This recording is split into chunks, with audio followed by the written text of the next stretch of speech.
सर्वेभ्यो नमः। देववाणी संस्कृतम यूट्यूब चलदृश्यम प्रति भवतां भवतीनां च हार्दं स्वागतम्।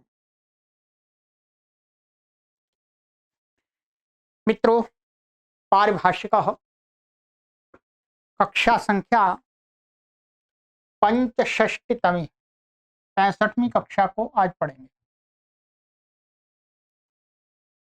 ठीक है, 64 कक्षाएं हमारी हो गई हैं। गत कक्षा में आपको हमने दो परिभाषाएं पढ़ाई थी।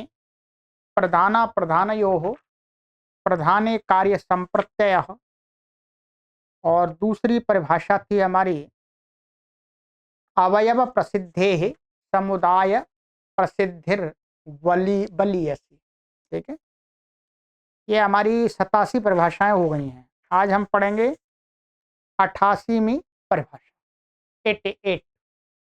चलिएगा, पुस्तक ओपन कर लीजिएगा।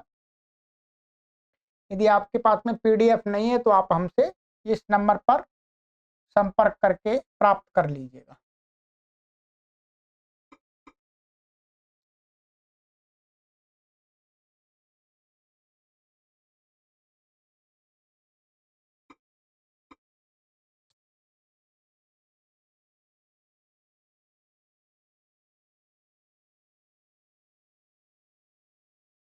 ये हो गया था। ठीक है, अब है आज की परिभाषा हमारी है व्यवस्थितया विभाषयापि कार्याणि क्रियन्ते। आइए, इसकी उत्थानिका गुरुजी ने बनाई है। ये अच्छी विभाषा एति ग्री धातोः अजादौ प्रत्यये रेफस्य विभाषा लत्वं विधीयते। ये कहते हैं अच्छी विभाषा इस सूत्र में ऊपर से ग्री धातु को अजादि प्रत्यय के परे रहते, जो ग्री धातु का अजादि प्रत्यय होगा तो उसको गुण आदि होकर के जो र हो जाएगा, उसका रेफ है, रेफ श्रुति, तो उसको लत्व लकार होता है विकल्प से किया है। ठीक है, अर्थात एक बार होगा एक बार नहीं होगा।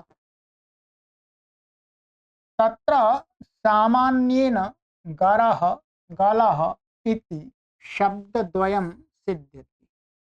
तो लत्व होने से सामान्य रूप से दो शब्दों की सिद्धि हो जाती है, एक गरह और एक गलः। परम अनयोरुभयोरपि शब्दयोर यद्येकमेवाभिधेयं स्यात् तर्हि ह्यनिष्टमापद्येत। परंतु इन दोनों शब्दों का यदि एक ही अभिधेय का अर्थ माने एक ही अर्थ हो तो अनिष्टम माने अनिष्ट की प्राप्ति होगी, क्योंकि इन दोनों शब्दों का अर्थ अलग अलग है। परंतु बस केवल लत्व के विधान से धातु तो वही है, प्रत्यय वही है, धातु का अर्थ भी वही है, प्रत्यय का अर्थ भी वही है, तो दोनों शब्दों का एक ही अर्थ होना चाहिए। केवल रेफ को ल विकल्प से कह दिया है, वो किसी अर्थ से तो नहीं कहा, तो कहते हैं अनिष्टम, क्योंकि गर शब्देन ही विषम इत्येव गृह्यते। जो गर शब्द से क्या अर्थ होता है, गर माने विश्व, जहर। गल इत्यनेन च कंठ एव, और गला माने गला, कंठ को कहा जाता है। दोनों अलग अलग अर्थ हो गए। तदेतत कथम भवतीति समाधातुम भवत्येषा वाचनिकी परिभाषा। ये कैसे हो गया, दोनों के अर्थ अलग अलग प्राप्त, तो इसके लिए कहते हैं वाचनिकी परिभाषा है। क्या है, व्यवस्थितया विभाषयापि कार्याणि क्रियन्ते। इसका उल्लेख महाभाष्य के अंदर दो स्थान पर किया हुआ है। एक तीसरे अध्याय के दूसरे पाद का 124वां सूत्र है और एक 7वें अध्याय के चौथे पाद का 41वां सूत्र। ये कहा कि व्यवस्थिततया विभाषया, माने विभाषा को सामान्य रूप में न देख करके व्यवस्थित है, माने व्यवस्थित रूप व्यवस्थित विभाषा के द्वारा भी कार्य शास्त्र के अंदर होते हैं। ठीक है। शास्त्रे व्यवस्थित विकल्पेनापि कार्याणि क्रियन्ते। शास्त्र माने व्याकरण शास्त्र में व्यवस्थित विभाषा के द्वारा भी कार्य होते हैं, किए जाते हैं। लक्ष्यानुरोधाच्येयं व्यवस्थानुस्रियते। लक्ष्य के अनुरोध के द्वारा, लक्ष्य माने हमें क्या कहना है, माने इस शब्द का क्या अर्थ लेना है, इसका क्या लेना है, तो इसके द्वारा भी ये व्यवस्था अनुस्रियते माने इसका पालन होता है। ठीक है। तो यहाँ अनुस्रियते का यहाँ दिया है अभिधेय नियम रूपा व्यवस्था इति भावः। अनुस्रियते यहाँ पर एक टिप्पणी में लिखा है नीचे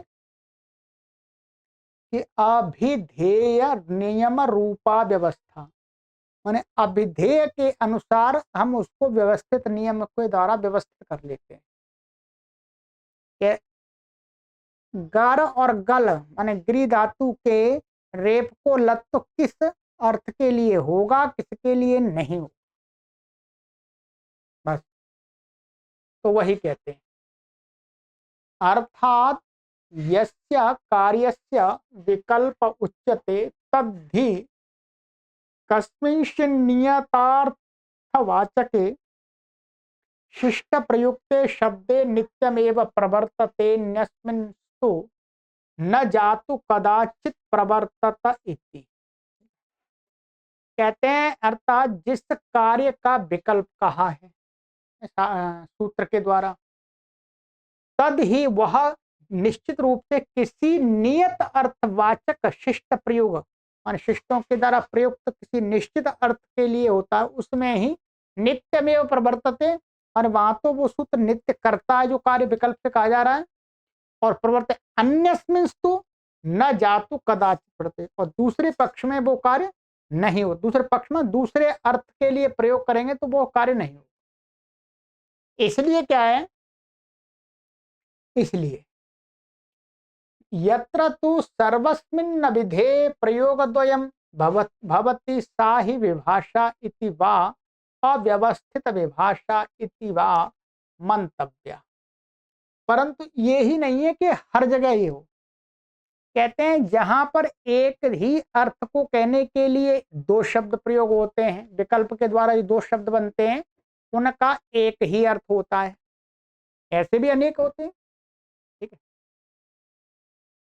कहते हैं जहां पर सर्वस्मिन अभिधेय माने जो शब्द है उसका जब प्रयोग करेंगे, उसका जो अभिधेय है उसमें प्रयोग द्वयम भवति, प्रयोग द्वय का प्रयोग होता है। ठीक है। सा ही विभाषा इति, वो जो विभाषा है वो क्या है, इति वाह अव्यवस्थित विभाषा, उसको हम विभाषा कह सकते हैं, अव्यवस्थित विभाषा कह सकते हैं, है? उसको मानना चाहिए। अर्थात विभाषा कह करके जो कोई कार्य माने दो जो रूप बनाए जाते हैं विभाषा से, यदि वो दो रूप जो बनाए जा रहे हैं उन दोनों का अलग अलग अर्थ है, तो जो विभाषा कह करके हम कार्य करें उस विभाषा को व्यवस्थित विभाषा मानेंगे। और जो विभाषा कह करके दो शब्द बनाए जा रहे हैं दोनों का एक ही अर्थ है, वैकल्पिक है, इसका प्रयोग करें इसका प्रयोग करें उसके अभिधेय के लिए, तो वहां पर उस विभाषा को कहा है अव्यवस्थित विभाषा। सरल शब्द है, कोई परेशानी नहीं है। अब देखिएगा, अब उदाहरण जो लिया था उस पर विचार करते हैं। तदेवं कंठाभिधेये गल शब्दाभिधाने नित्यमेव लत्वम जातम। इसलिए क्या है, इस व्यवस्थित विभाषा मान ली हमने, तो यहाँ पर अच्छी विभाषा में व्यवस्थित विभाषा मानी, तो कंठ को कहना होगा तो गल माने वहां तो लत्व हो जाएगा नित्य, नित्यमेव लत्वम जातम विषाभिधे च सर्वथैव न जातम। और यदि विष को कहना होगा, विष को, जहर को कहना होगा, तो वो उस अभिधेय के लिए नहीं होगा। ये व्यवस्थित कर दिया। विभाषा से दो रूप बनाने थे, परंतु दो रूप हमने भिन्न भिन्न अर्थ के लिए बनाए। अतः क्रिया शब्दे निगरणम निगरणम इत्यर्थे तो उभयम गरह गलह इति। अब गिरी धातु का अर्थ क्या होता है? निगलना। यदि इसमें, ठीक है, इसमें क्रिया को कहें, माने इससे गृह धातु से री दोरप से हम भाव में अचलाएं। भाव माने क्रिया को मात्र कहने के लिए, निगलना अर्थ को कहने के लिए। तो फिर जो अच्छी विभाषा है वो कहते हैं उभयम, वह दोनों बन जाएंगे, गरह गलह इति। उसमें तो दोनों, अर्थात गरह का अर्थ भी निगलना है, गलह का भी अर्थ निगलना है। तो ये कैसे हुआ? व्यवस्थित विभाषा, हमने इसको व्यवस्थित माना। ठीक है, इस अर्थ के लिए लत्त होगा, इस अर्थ के लिए लत्त नहीं होगा, और इस अर्थ के लिए लत्त होगा भी, नहीं भी होगा।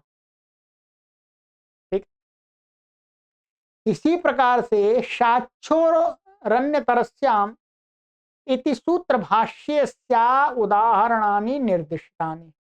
माने साक्षोरण्यतरस्याम जो सूत्र है 7वें अध्याय के 4वें पाद का 41वां, वहां पर महर्षि पतंजलि ने इस सूत्र का भाष्य करके ये उदाहरण प्रदर्शित किए, ये वाले, ठीक है, और भी इसके साथ कर दिए। तो ये तो आपको परिभाषा पूरी समझ में आ गई, क्या व्यवस्थित भाषा किसको होती, कौन सी होती है, और अव्यवस्थित कौन सी होती है। दोनों मन विभाषा को हम लक्ष्य अनुरोध, लक्ष्यानुरोध के अनुसार हम उसको व्यवस्थित भी मान सकते हैं, अव्यवस्थित भी मान सकते हैं, क्योंकि लक्ष्य की इष्ट सिद्धि के लिए ही तो शास्त्र का निर्माण हुआ है। तो इसलिए ये दो प्रकार की विभाषा मानी, व्यवस्थित और अव्यवस्थित। ठीक है, ये हो गया। अब ये आगे की जो बात बता रहे हैं, ये इसके साथ में दूसरा भी बात बता रहे हैं, जितना आपको समझ में आ जाए उतना समझ लीजिएगा। ठीक है, क्योंकि यहाँ पर केवल और केवल ये उदाहरण एक दिया, ये दूसरे उदाहरण तो अन्य जगह के दिए। ठीक है, व्यवस्थित विभाषा मान करके दिए बस। तो ये परिभाषा हमारी पूरी समझ में आ गया, ये मानिएगा परिभाषा हमने पूरी पढ़ ली, समझ ली। अब ये एक्स्ट्रा इधर उधर का दिखा रहे हैं, उसको एक बार वाचन कर लेते हैं। यहाँ पर ये कार्य का दिया, देवत्रातो गलो ग्राह इत्योगे च सद्विधि मिथस्तेन विभाष्यन्ते गवाक्षः संशितव्रतः। क्या कहते हैं? देवत्राता एक शब्द है ये, ठीक है, एक इसका अर्थ खोलते हैं, देव एनम त्रायात, देवत्रात इति संज्ञा भूते, त्रात शब्दे कृतौ च संज्ञायाम इति त्रा धातोः कत प्रत्यये नुद विदोन्द त्राघ्राभ्योन्नतरस्याम इति विधीयमानो निष्ठा तकारस्य नकारादेशो नित्यमेव न भवति क्रियावाचके तु त्राणम त्रातम इत्युभयम भवति। ठीक है, कहते हैं ये देवत्राता, देवत्राता किसी व्यक्ति का नाम है। क्या है? देवत्राता नाम। उसका व्याख्या की, देवत्रात उसको बोलते हैं देव जिसकी रक्षा करते हैं, देव जिसको अपना आशीर्वाद दें, उस व्यक्ति की संज्ञा विशेष की, व्यक्ति की, हर किसी की नहीं है। तो कहते हैं देवत्राता में ये जो त्रात शब्द दिख रहा है आपको, ये त्रा धातु से कत प्रत्यांत है। कत प्रत्यांत होने से यहाँ पर बता रहे हैं कि इसका अर्थ खोला, देव एनम त्राया, देव इसकी रक्षा करें, इति देवत्राता संज्ञा भूते त्रात शब्द। इसमें जो त्रात शब्द है ये क्या है? संज्ञा में प्रत्यय हुआ है, क्योंकि संज्ञा के लिए प्रयोग हो रहा है यहाँ पर किसी व्यक्ति विशेष के लिए, देव के साथ मिलकर के। त्रात शब्द में क्या हुआ, संज्ञा में कैसे हो गया ये, तो कृतिच कतौ संज्ञायाम, इस सूत्र से संज्ञा में भी कत प्रत्यय होता है और कृतिच प्रत्यय होता है। ये क्या है, भूत अर्थ वाला कत नहीं है, भूते निष्ठा वाला नहीं है, ये कौन सा है, संज्ञा अर्थ में इस सूत्र से हुआ है कथा, इसलिए त्रा धातु से कथा प्रत्यय के परे रहते। अब यहाँ पर क्या होता है, नोद विदोन्त्राघ्राभ्युन्नतरस्याम, यहाँ पर इसमें ये त्रा धातु पड़ी है, त्रा से उत्तर जो कथा प्रत्यय के तकार को विकल्प से नकार कहा है, तो यहाँ पर त्रा है, कथा है ये, वहां पर ये नहीं कहा कि वो भूतकाल वाला हो या संज्ञा वाला, कुछ नहीं, कथा प्रत्यय होना चाहिए, उसका तकार को नकार कहा है विकल्प से, तो विकल्प से कहा है तो यहाँ पर होना चाहिए, मान एक बार देवत्राता एक बार देवत्राण है, ऐसा ही बनना चाहिए, तो कहते नहीं। यहां पर हमने जो इसमें विकल्प पढ़ा है अन्य तरस्याम, तो कहते हैं इति विधीयमानो निष्ठा तकार से नकारा नकारादेशो नित्यमेव न भवति,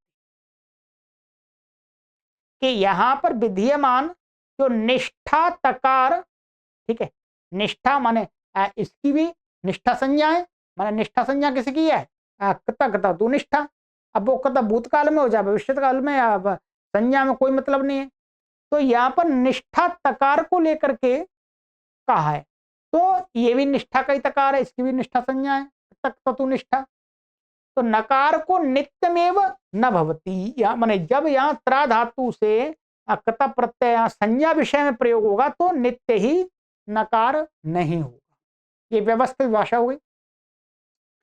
और कहते क्रियावाचक हेतु, जब ये त्रा धातु से जब क्रिया को कहेगा, माने जब भूते निष्ठा से कता प्रत्यय लाएंगे भूतकाल की क्रिया कहने के लिए, तो त्राणम त्रातम इति उभयम भवति, तब ये व्यवस्थित कर दिया कि यहाँ विकल्प से हो जाएगा, ये व्यवस्थित विभाषा के द्वारा कर दिया, अर्थात जब संज्ञावाची जब संज्ञा के लिए प्रयुक्त हुआ त्रा धातु से कता प्रत्यय, तो फिर उसमें नित्य नहीं होता है, और क्रियावाचक जो कता प्रत्यय आएगा त्रा धातु से, तो उससे विकल्प हो जाएगा, तो यहाँ त्राणम त्रातम दोनों बन जाते हैं, ठीक है। गल शब्दस्तु परिभाषाया पातनिकायाम व्याख्यात एव, और फिर इसमें दूसरा शब्द लिया गल, तो गल को तो बता ही दिया है, तो गल गल माने जब कंठ को कहना होगा, कंठ को कहना होगा तो नित्य होगा, नित्य इसको लप्त हो जाएगा, ठीक है, और जब जहर को कहना होगा तो नहीं होगा, और जब ये निगलना क्रिया को कहेगा तो इसको बिका माने एक बार हो जाएगा एक बार नहीं होगा, ये व्यवस्थित विभाषा परिभाषा के माध्यम से हमने इतने कार्य कर लिए, हमने शब्द प्रयोग भी दो बना लिए और उनके लक्ष्य माने उनका अर्थ भी निश्चित कर लिया, किस अर्थ में किस रूप में प्रयोग होगा, तो ये तो उसमें उत्थानिका में बताई दिया, पातनिकायाम माने उत्थानिकायाम, व्याख्या कर ही दी थी इसकी।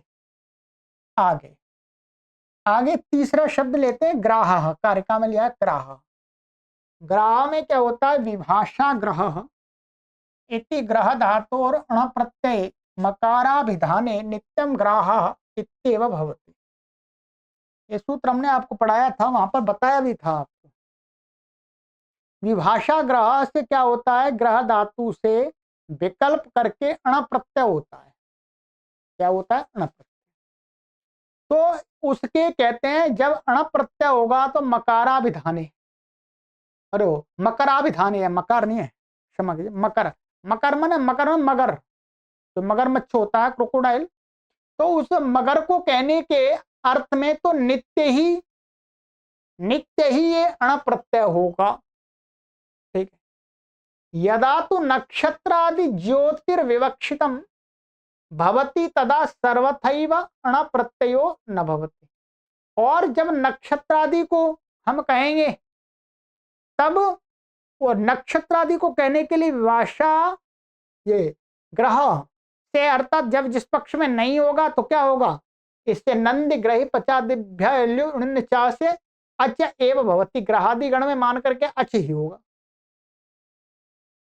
ठीक है। तो ग्रह, यहां पर ग्रह का अर्थ होगा नक्षत्र आदि, और जब इससे अण कर लेंगे तो ये ग्रह।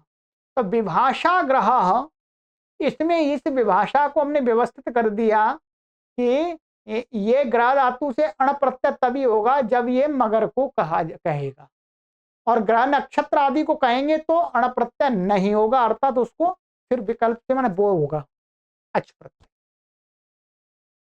ठीक है, छुट्टी यही बताया।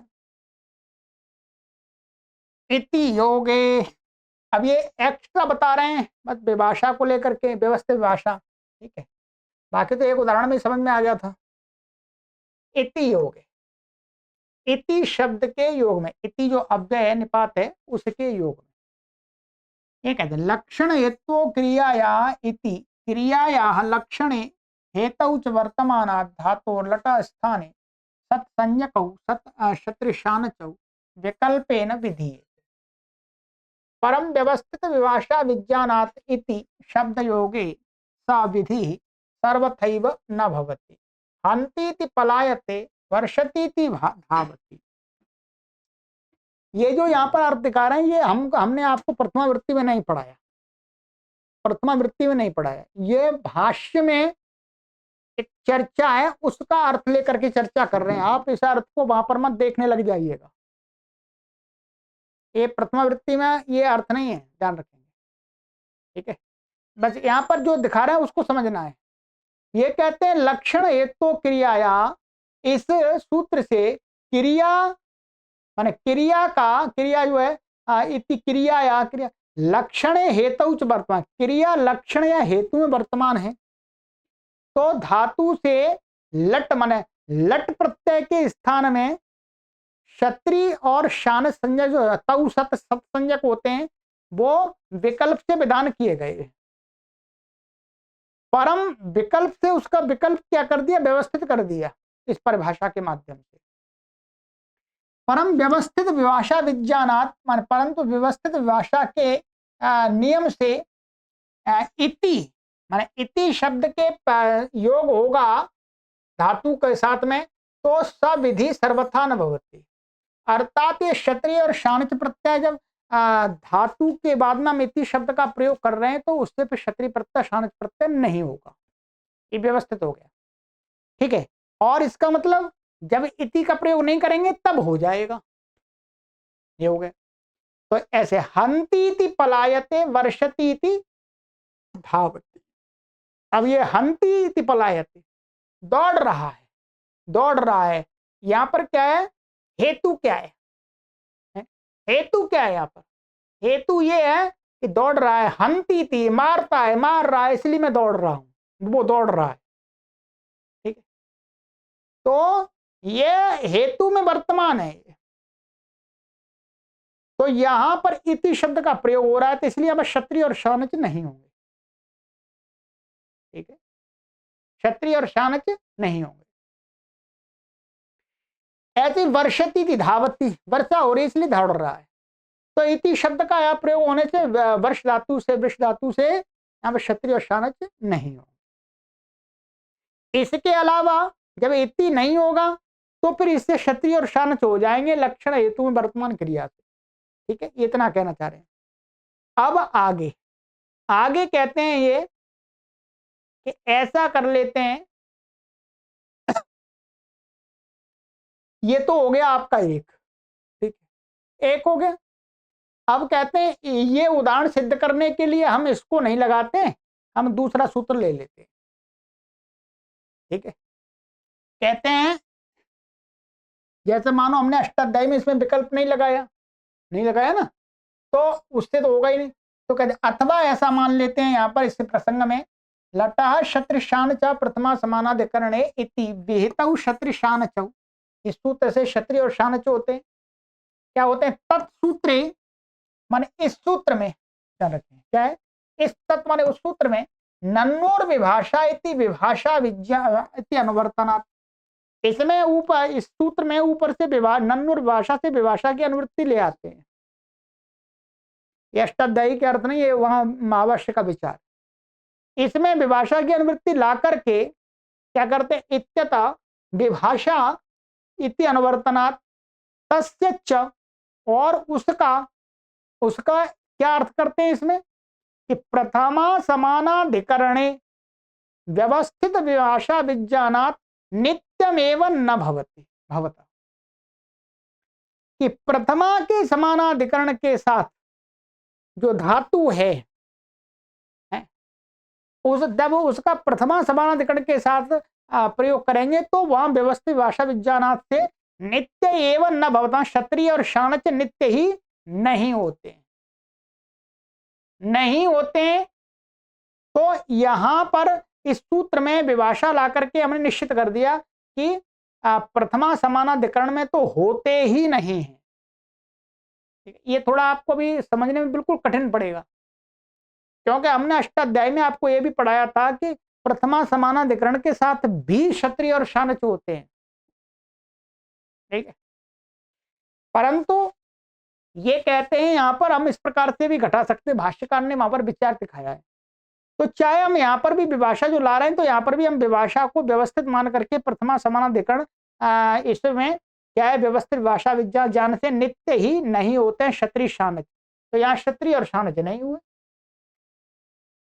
इसी प्रकार से और भी प्रथमा समानाधिकरण का योग होगा तो नहीं होंगे, ठीक है। ये इतना समझ लीजिए, जितना भी समझ में आएगा काफी आप, ठीक है, क्योंकि ये यहाँ का विषय ही नहीं है, तो इसलिए यहाँ पर समझाना मुझे तो उचित लगता नहीं है। जितना आपको समझ में आए उतना समझ लीजिएगा, ठीक है। ये सारी बातें आकाशिका में भी नहीं है, ये महाभाष्य में है, ठीक है। बाकी अब चलते हैं, दूसरा आगे उदाहरण दिया था इन्होंने, गवाक्ष। गवाक्ष में गो अक्ष इति स्थिते अवंग स्फोटायनस्य इत्यवंगादेशो विकल्पेन विधीयते स हि वातायनाविधाने नित्यमेव प्रवर्तते न कदाचित गोक्षम इति भवति। कहते हैं यहाँ गवाक्ष में गो प्लस अक्ष ऐसा शब्द है। यहाँ पर क्या अवंग स्फोटायनस्य से वहां पर प्रकृति भाव के प्रकरण में अवंग आदेश विकल्प से विधान किया गया है। गो शब्द को अच के पहले रहते विकल्प से अवंग आदेश होता है स्फोटन के आचार्य के मत में, आचार्य स्फोटन स्फोटायन विकल्पन विधीयते। सब वो विकल्प कहते हैं वातायन विधाने नित्यमेव प्रवर्तते।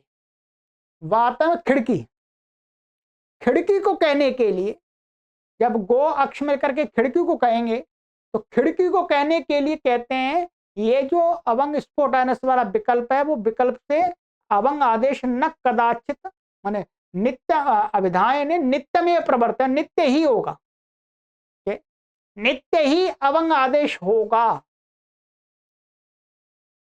माने जब वो खिड़की अर्थ होगा तो उसमें दो प्रयोग नहीं बनेंगे कि एक बार अवंग कर दिया एक बार नहीं किया, नहीं। जब अवंग अर्थ होगा, अवंग आदेश होगा तो उस कब होगा, वो नित्य ही खिड़की को कहने के लिए। न कदाचित गोक्षम इति भवति, खिड़की को कहने के लिए यहां पर ये वाला प्रयोग नहीं बनेगा कि अवंग आदेश नहीं होकर के यहां पर एंगा पदांताति लग गया, नहीं। तो ये कैसे हो व्यवस्थित विभाषा विज्ञानात् से कि यदि खिड़की को कहना है तो आचार्य स्फोटायन के द्वारा अवंग नित्य होता है खिड़की अर्थ में, और दूसरे शब्द तो दूसरा बनेगा बिना अवंग का भी। वातायनाद अन्यत्र गोर नेत्रा विधाने गवाक्षम, वाता खिड़की से अन्यत्र अभिधेय होगा, माने गौ की आंख को कहेंगे तब गवाक्षम ये भी बनेगा, और गो अक्षम ये भी बनेगा, ठीक है। ये समस्त पद ध्यान रखेंगे, यहाँ गो अक्षम ये मिला करके लिखना चाहिए, ऐसा पर संधि नहीं होगी यहाँ पर। और जब ध्यान रखेंगे ये अवंग हो गया, यहां पर क्या अवंग भी नहीं हुआ और प्रकृति भाव हो गया, प्रकृति भाव का भी विकल्प है। तो प्रकृति भाव जब नहीं होगा तो संधि हो जाएगी एंगा पदांताति गोक्षम इति प्रयोग त्रयम जायते, तीन प्रयोग बन जाते हैं। तो गाय की आंख को कहना होगा तो ये तीन बन जाए गवाक्षम, और गोक्षम और गोक्षम। और जब खिड़की को कहना होगा तो नित्य ही क्या होगा, खिड़की को कहने के लिए अवंग होगा। इससे खिड़की को नहीं कह सकते, इससे खिड़की को नहीं कह सकते। तो यहां पर भी व्यवस्थित विभाषा के द्वारा लक्ष्य में हमने प्रयोग को निश्चित कर दिया। ठीक है, इतना ही है। यहाँ पर टिप्पणी लिखी है वो आप पढ़ लीजिएगा, मैंने हमने अष्टाध्यायी में पढ़ाया था। अवंग स्फोटायनस्य इति स्फोटायनस्य मते अवंग आदेशो भवति। माने ये अवंग स्फोटायन से क्या करता है, आचार्य स्फोटायन के मत में अवंग आदेश होता है, इसका मतलब दूसरों के मत में नहीं होता है। दो प्रयोग बनाने के लिए वहां पर आचार्य के नाम का पाठ किया गया है। अन्येषां मते तो सर्वत्र विभाषा, कहते दूसरों के मत में तो सर्वत्र विभाषा, ये सर्वत्र विभाषा को इति वैकल्पिकेन प्रकृति भावेन उक्त रूप द्वयम सिद्ध्यति। ये जो दिखाया था, ठीक है, कि गवा वो गोक्षम और गो अक्षम, ये दो प्रकार, ये क्या है, प्रकृति भाव के द्वारा उक्त रूप, माने एक बार प्रकृति भाव हो जाएगा, एक बार संधि हो जाएगी, तो वो दो रूप दिखा दिए हैं। तो ये हो गया आपका। ठीक है, अब ये बहुत एक्स्ट्रा चीज, इसमें कितनी आपको भी शक्ति लगानी पड़ रही है, मुझे भी लगानी पड़ रही है, और जो कि यहाँ का विषय भी नहीं है, वही समझते ये बात। ठीक है, पर दिखा दिया है। ये दूसरी वाली परिभाषा है, उसमें ये उदाहरण नहीं दिया, देने की आवश्यकता भी नहीं है। तो परिभाषा जितना संबंधित विषय था उतना लिखना चाहिए था। चलिए, ये हो गया। संशित व्रत, एक ही उदाहरण ले रहे हैं यहाँ पर।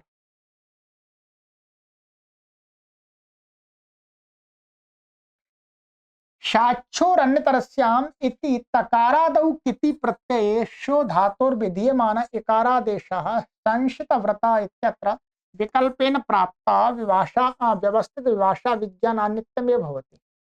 कहते हैं साक्षोरन्यतरस्याम, ये सूत्र है, यहाँ पर क्या करते हैं, तकारादि कित प्रत्यय के परे रहते शो धातु से, और छो धातु है तो उनको इकार कहा है, विकल्प करके इकार इत्व। तो कहते हैं वो इत्व संशित व्रता यहाँ पर विकल्प न प्राप्त, विकल्प से प्राप्त होता, माने एक बार तो संशात व्रता व्रता, और ये आप तो आ ही रहेगा, शो को आदेश उपदेश से आप तो हो जाएगा, और एक बार संशित व्रता, दो प्रयोग होंगे, प्राप्त होंगे। तो कहते हैं व्यवस्थित भाषा विज्ञान से, इसमें व्यवस्थित भाषा मान करके कह दिया कि नहीं, यहां तो जब व्रत शब्द प्रयोग साथ में हो रहा होगा तो शो धातु से तकारादि कित प्रत्यय के परे रहते नित्य ही इत्व होगा, नित्य ही इत्व होगा। यदि व्रत शब्द सहित, मान व्रत शब्द के परे रहते यहाँ पर इत्व विकल्प से प्राप्त होगा, तो या तो नित्य ही होगा। व्रत शब्द से अन्यत्र यदि केवल ये इतना ही लेंगे, शी धातु शो धातु ले ली और कथा प्रत्यय लिया, तो उसके तो दो प्रयोग बन जाएंगे। पर व्रत शब्द संशित व्रत हो, इस शब्द के लिए जो संशित शब्द प्रयोग कर रहे हैं उसमें शो धातु है, उसको इत्व की प्राप्ति नित्य होगी व्यवस्थित भाषा विज्ञान, ये बताया है। ठीक है, अब कहते हैं कारिका में ऊपर जो शब्द पढ़ा था अब रह गए हैं, ये दिखा दिए सारे। कारिकायाम ही मिथो न विभाष्यन्ते इत्युक्तम, कारिका में ये कहा है कि मिथो न विभाष्यन्ते, तो इसका अभिप्राय क्या है, तस्यायम अभिप्रायः यद एकस्मिन्नेव विषये विकल्पो न जायते विषय भेदे तो सती भवत्येव इति, कि इसका अभिप्राय ये है, मिथा माने साथ साथ, एक साथ माने एक अर्थ के लिए ही दो प्रयोग नहीं बनते हैं, कहीं कहीं कहीं बनते भी। तस्यायम अभिप्राय कि यद एकस्मिन्नेव माने एक ही विषय को लेकर के विकल्पों न जायते, विकल्प नहीं होता है, अर्थात दो प्रयोग नहीं होते हैं, विषय भेदे तो सती भवती, यदि लक्ष्य अलग अलग हैं तो बन जाते हैं। तो जैसे गरह गलह बन गया, जहर के लिए गला गरा बन गया, कंठ के लिए गला बन गया, विषय भेद हो गया तो भवती। ठीक है, चलिएगा, ये हो गया आपका। अब आइएगा एक परिभाषा और पढ़ेंगे। तो ये सारा जो इतना है, आगे का परिभाषा हमारी यहीं तक समाप्त हो गई थी, यहां तक, ठीक है, कि व्यवस्थिततया विभाषया कार्याणि क्रियन्ते, माने विभाषा को हम इष्ट सिद्धि के लिए व्यवस्थित भी मान लेते हैं। कहां पर व्यवस्थित? लक्ष्यानुरोध से। ये शब्द यहाँ प्रयोग है तो कर लेंगे, नहीं है तो नहीं होगा। बस इतना अभिप्राय है, आपको पता ही, समझ में आ गया। चलिएगा, अब है हमारी आगे की परिभाषा। आगे की परिभाषा है सामान्यातिदेशे विशेषानतिदेशः। ठीक है, ये बहुत विशेष परिभाषा है और ये समझ में आनी चाहिए पूरी।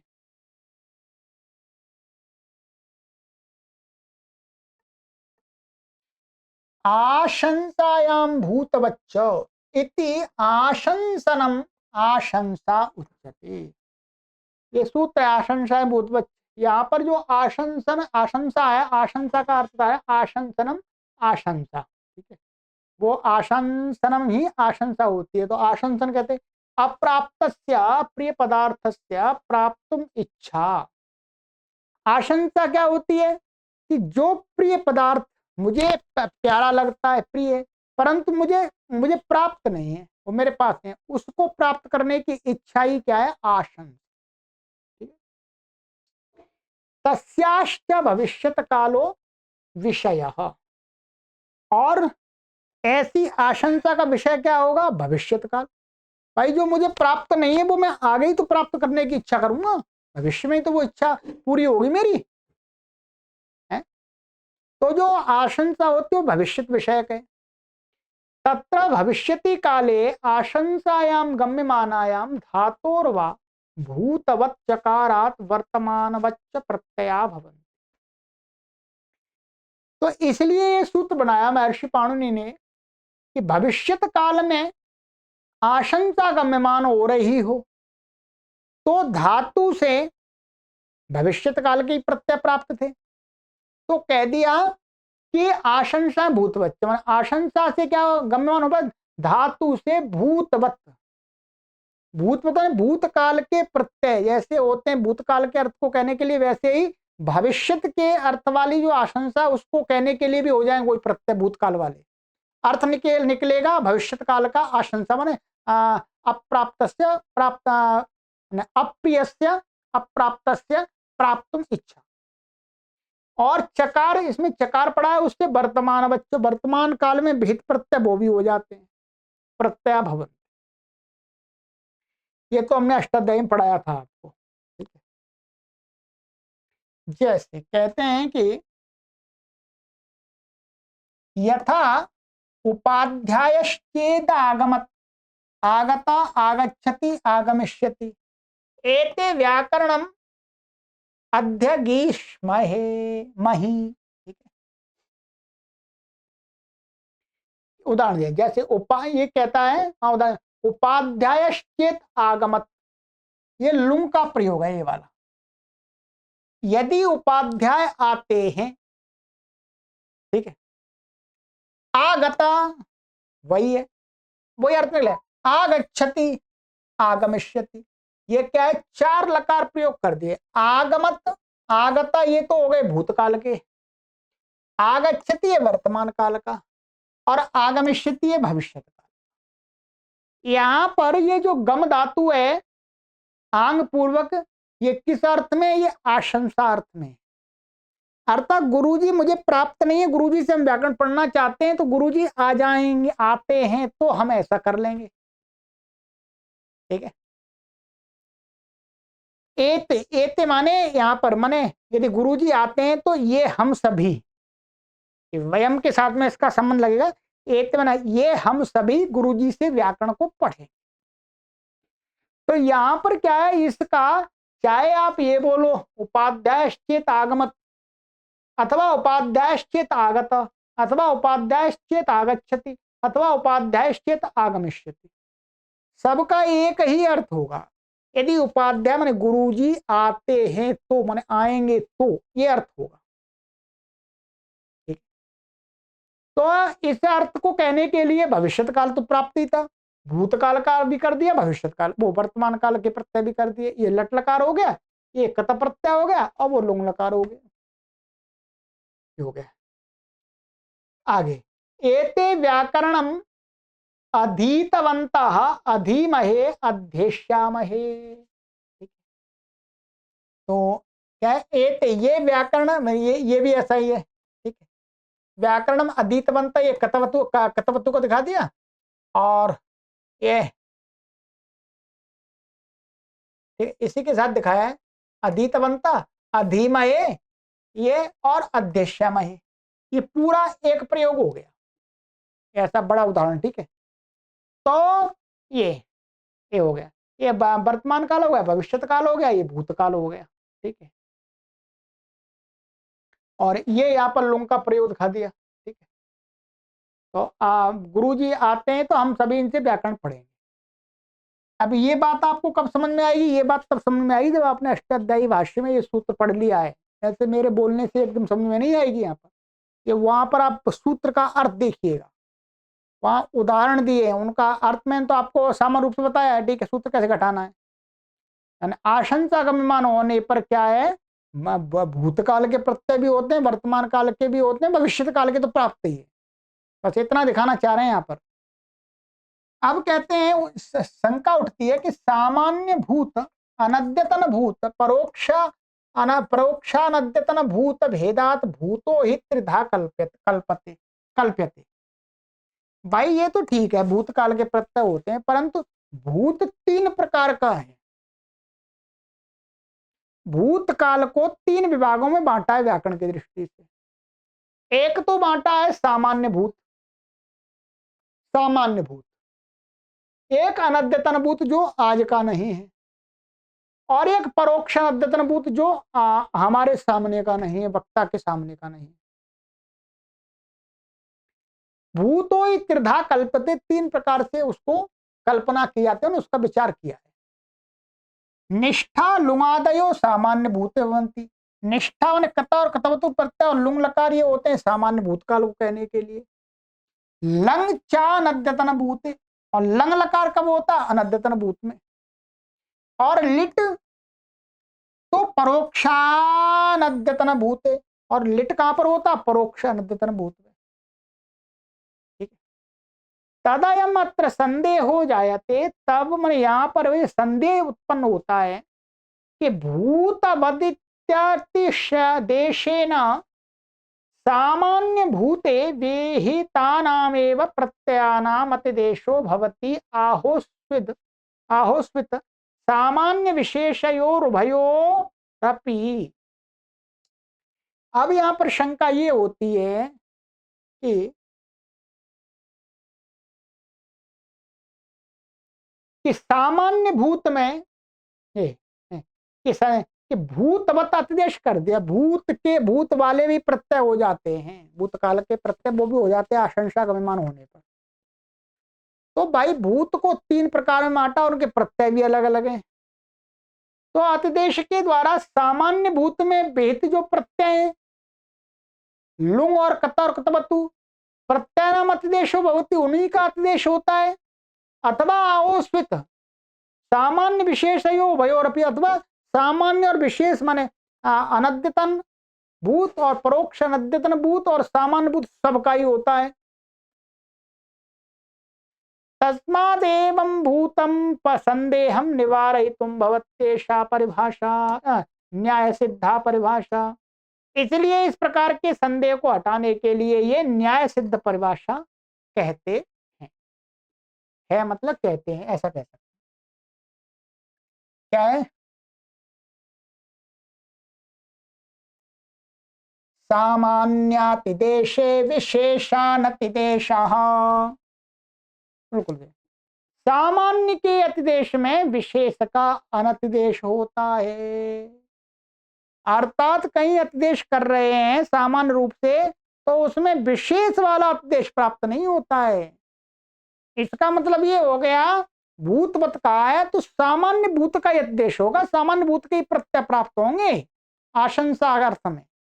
विशेष माने परोक्ष अनद्यतन और अनद्यतन भूत वाले नहीं होंगे, लंग लकार और लिट लकार नहीं होगा। सामान्यातिदेशे, सामान्य देश जहां पर विशेष नहीं कहा है, सामान्य रूप से कहा है, तो उसमें विशेषानुदेश, उसमें विशेष का अतिदेश नहीं प्राप्त होता है। यत्र क्वचित सामान्य धर्मवतोतिदेश क्रियते तत्र विशेष धर्मवतः अतिदेशो न भवति। जहां कहीं सामान्य धर्म को ले, सामान्य धर्म वाला अतिदेश, अतिदेश माने वही स्थानीय भाव, तो किया जाता है, तो वहां पर विशेष धर्म वाला अतिदेश प्राप्त अतिदेश नहीं होता है। अर्थात सामान्य नीति कृत्वा वयोरप्यतिदेशे प्राप्ते विशेषस्यातिदेशो न भवति। सामान्य रूप से करके जो दोनों अतिदेशों की प्राप्ति होती है, सामान्य और विशेष की, तो उसमें ये नियम करती है परिभाषा कि विशेष का अतिदेश वहां पर नहीं समझना चाहिए। तदत्र भूतवदिति वचनेन सामान्य भूते विहितयो निष्ठा लुंग इत्येतयोरेवातिदेशो जायते न तो विशेष भूते विहितयोर लंग लिटोरिति। इसलिए यहां पर क्या है, भूतवत जो वचन से आशंसायाम भूतवच्च, सामान्य भूत में विहित जो निष्ठा और लुंग है उन्हीं वही प्रत्यय होंगे। जायते अतिदेश होता है, न विशेष भूत जो लंग और लिट ये प्रत्यय नहीं होंगे। तो इसलिए यहां पर आप देखेंगे, यहां पर जो उदाहरण बनाए वो लिट और अनंत लंग के नहीं बनाए। तो यहाँ भूतवच्चा आशंसा है, भूतवत कहने से केवल सामान्य भूत का ही अतिदेश होगा, विशेष भूत का नहीं होगा। इसी प्रकार से अन्यत्र भी समझना है हमें। सामान्य रूप से कोई कार्य का आदेश किया गया तो वो उसमें विशेष को लेकर के कोई कार्य का है वो प्राप्त नहीं होंगे।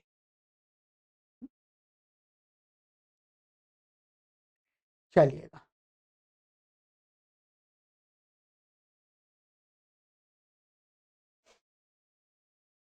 हो गया।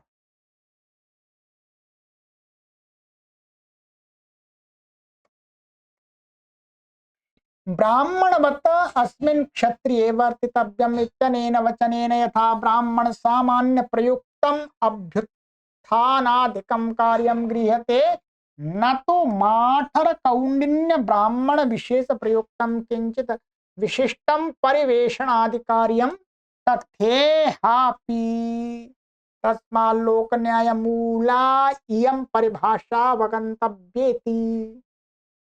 एक अब न्याय सिद्ध परिभाषा है, लोक न्याय सिद्ध। तो कहते हैं जैसे ब्राह्मणवत अस्मिन् क्षत्रिये वर्तितव्यम, किसी ने कहा कि इस क्षत्रिय व्यक्ति में ब्राह्मण के समान व्यवहार करो, अर्थात ब्राह्मण का उपदेश क्षत्रिय में किया जा रहा है। भाई इसको ब्राह्मण के समान समझो इस क्षत्रिय को।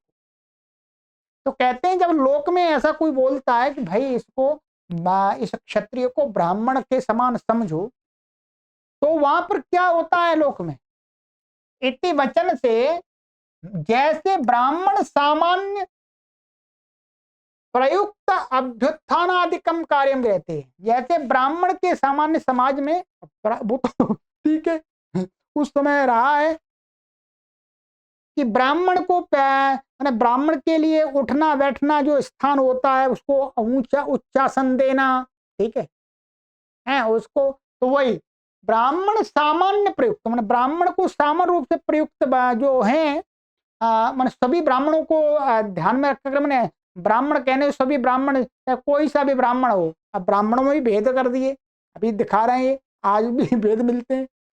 तो अभ्युत्थानादिकम मन सत्कार आदि, ब्राह्मण का सत्कार करना चाहिए, वही उसको कहीं आए तो अच्छी प्रकार से उसकी सेवा शुश्रूषा करनी चाहिए, इत्यादि कार्यम गृह्यते। वो क्षत्रिय इस प्रकार के कार्यों को ग्रहण करता है उद्देश्य। अर्थात किसी ने कहा कि ब्राह्मणवत अस्मिन् क्षत्रिय वर्तितव्यम, अर्थात क्षत्रिय में ब्राह्मण के समान व्यवहार करो, तो उसमें जिस प्रकार से ब्राह्मण को सम्मान आदि की दृष्टि से देखा जाता है वैसे ही क्षत्रिय को देखो, ठीक है, सबको ही देखना चाहिए। पर ये तो था पहले प्राचीन समय में भी था,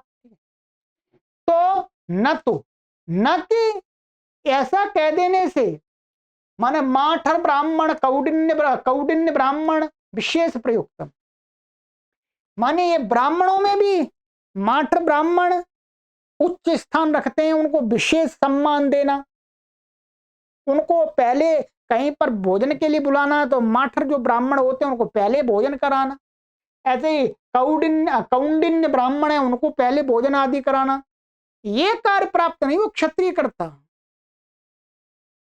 कि जैसे पंक्ति में कहीं पंगत होती है, भोजन होता है, कार्यक्रम तो उसमें माठर को कौंडिन्य को सबसे पहले खिलाया जाता है, तो उस क्षत्रिय को भी खिलाएंगे नहीं। ये विशेष ब्राह्मण को लेकर के जो कार्य कहे गए हैं, तो किंचित विशिष्टम परिवेषण आदि कार्यम, परिवेषण माने पहले माठर ब्राह्मण को खिलाओ, कौंडिन्य ब्राह्मण को खिलाओ, बाद में दूसरे ब्राह्मणों को खिलाओ। ये जब विवाह करते जाते बहुत समस्या, पर ये व्यवहार ऐसा पहले था। तो परिवेषण आदि कार्य वो प्राप्त नहीं करता है यहाँ पर कि भाई क्षत्रिय को सबसे पहले खिलाओ, ऐसा नहीं है। सामान्य ब्राह्मण के जो अभ्युत्थान आदि सत्कार आदि कार्य वो उस क्षत्रिय में लोग करते हैं, बाकी वो सबके साथ ही खाना पीना खाता है। तस्मात् लोक न्याय मूला इयम परिभाषा अवगंतव्य, इसलिए लोक मूल्य माने ये लोक में ऐसा व्यवहार देखा जाता है, इसलिए परिभाषा में ऐसे हमें समझनी चाहिए, व्याकरण में भी। सामान्य रूप से कहा हुआ विशेष का बोध नहीं कराएगा, विशेष का आदेश नहीं होगा।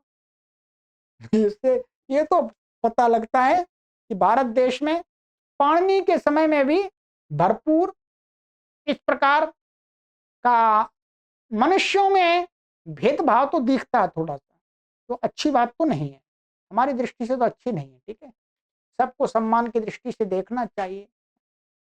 और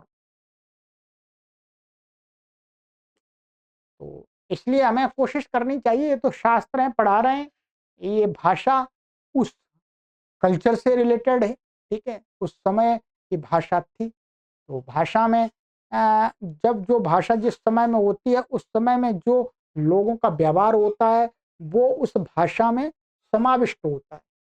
जब हम उस भाषा को पढ़ते हैं तो उस समय के व्यवहार को भी पढ़ते हैं, इतिहास को भी पढ़ते हैं। चलिएगा, कोई बात नहीं, ये तो है। तो ये करते हैं, ये परिभाषा हमारी हो गई। सामान्यादेश विशेषानुदेश, सामान्य का आदेश प्राप्त होने पर विशेष का आदेश प्राप्त नहीं होता है। ऐसे आप बहुत सारे उदाहरण ले सकते हैं। अब अगली परिभाषा में पढ़ेंगे प्रत्यया प्रत्ययो प्रत्ययश्चैव ग्रहणम। सरल है ये, अब तो काफी आ गया हमारा, 89 परिभाषाएं हो गई हैं और हमारी कितनी परिभाषाएं 157।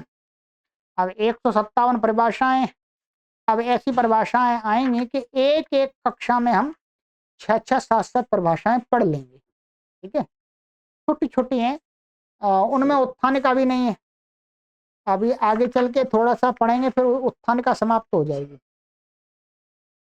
तो ये हमारी बच्ची हैं 2 नहीं 1 और 11 और 57, 68 परिभाषाएं बची हैं, 68। ठीक है, चलिए नैया पार लगा देंगे आपकी, चिंता मास्तु। सर्वेभ्यो नमः।